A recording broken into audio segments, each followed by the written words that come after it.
Welcome to the Hall of Generals, a channel where we fight out narrative battles on the tabletop and break them down into shorter battle reports for you to enjoy.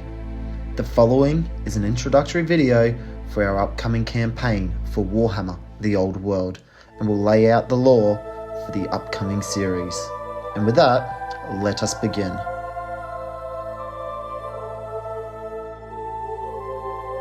History remembers many things: the great kingdoms ruled by their kings, great warriors who died serving their realm, and the great wars that took these lives of the men who served.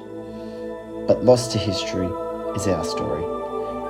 The story of the great kingdom of Hillsbury, a land ruled by the elder King Douglas IV of House Friest, and the war that brought his kingdom to its very knees. Hillsbury was a land of chivalry, faith, and great knights, and the worship of the Lady of the Lake, a land of prayer and bloody war. It had been 18 years since the war between Hillsbury and the distant Isles of Toshi, and while there had been occasional skirmishes with the greenskins of the mountain tribes and other beasts that hid in there, the Norskins that often raided, and also the savages that hid in the forest, Hillsbury knew no great conflict.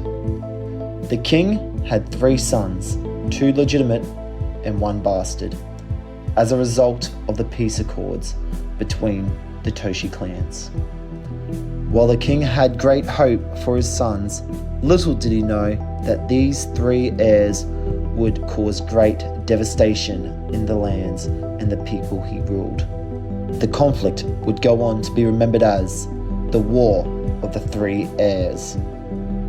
Prince Taman was always known for his good looks, a young, handsome boy who knew due to his birthright he would be the next in line for the throne. He never let that affect his ego though, nor would his father allow it.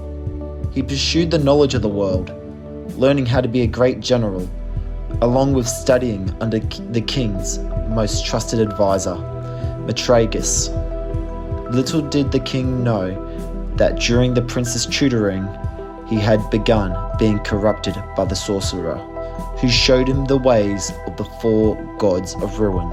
These were the same gods worshipped by those savages who lived in the forest and across the Widow's Sea.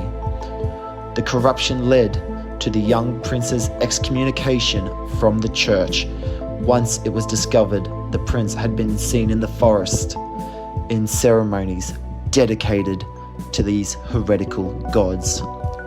The king exiled his firstborn heir, but at a grave cost. The prince took his most loyal soldiers, turning them to the worship of Korn, Slanesh, Nurgle, and Zinch, before moving to recruit not only the forest men, but sending his most trusted advisor to meet with the men of Norska to recruit them to his cause.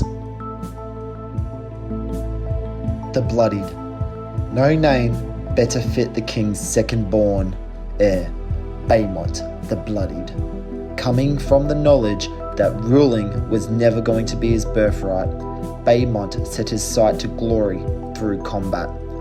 He was tasked with joining the king's standing army as a way to boost morale due to the presence of a prince on the battlefield, along with learning the ways of not only how to handle a blade, but to lead men in combat and control formations.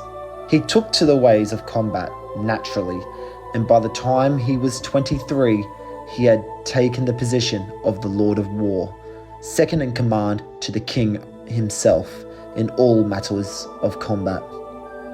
He had taken part in many battles, with one of his crowning achievements being the killing of the savage orc war boss, Kranka, whose mob had scattered at the sight of the young prince slaughtering their boss. Due to these times of peace though, the king thought it best that Baemont be used for a second purpose, bringing more families into the political fold, and with that, a marriage was proposed. He was to marry Camilla of House Stancia, across the sea, in the lands owned by the Empire. The prince travelled to meet with Camilla and her father to confirm the marriage was suitable and that this would strengthen the ties between these two lands before him and his new bride were to return home. Upon Prince Taman declaring war on the crown, the bloodied was recalled and to take charge of the war effort. But no word has been heard from this Lord of War. In the wake of the Toshi clan war, King Douglas IV and the great shogun Takeda Kusanagi met to negotiate terms of peace between the two parties. To begin, both armies were to remove every single soldier from each other's lands, and no soldier was to step foot on the other's land for 10 years. Secondly, both rulers agreed that only love could stop the other from entering a war once again, and with that, an agreement was made to foster a bastard son with the other's wife. Both rulers exchanged wives to foster a bastard child, the idea being that one nation would not attack the other due to not wanting to risk the lives of the other's stepson. Himdrek was the bastard of Hillsbury, and while he was known in the kingdoms as the Black Sheep, he grew up being loved by both the king and his stepmother, the beloved Queen Kiani. She treated him as if he was one of her own. He was trained in the ways of combat, and due to being a bastard, there was no value in marrying him off to another family. He was to become a great warrior with the hopes of bringing value to the knight's house in some way.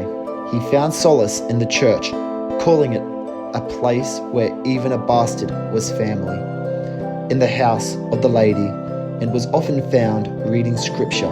Due to knowing that he would never be able to achieve glory for the king, he instead chose the honor and decided to join the Order of the Lady, a group of religious knights who were sworn to serve the church in all its conflicts.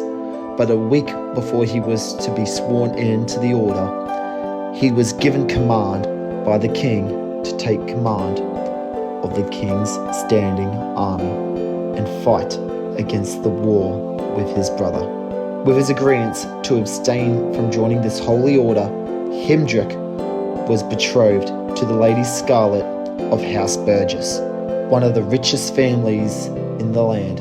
This was an attempt to securing a bankroll for the war effort. The pieces were set and the game was shortly to begin. One heir exiled, another missing, and the king's bastard set to fight to keep his land safe. And with that, the war of the three heirs is about to begin. Thank you for listening and watching this video. If you're excited for this campaign as much as we are to start producing it, please click the like and subscribe button, as more battle reports will be coming on the regular, at least weekly. We look forward to this process and bringing some entertainment to all our viewers.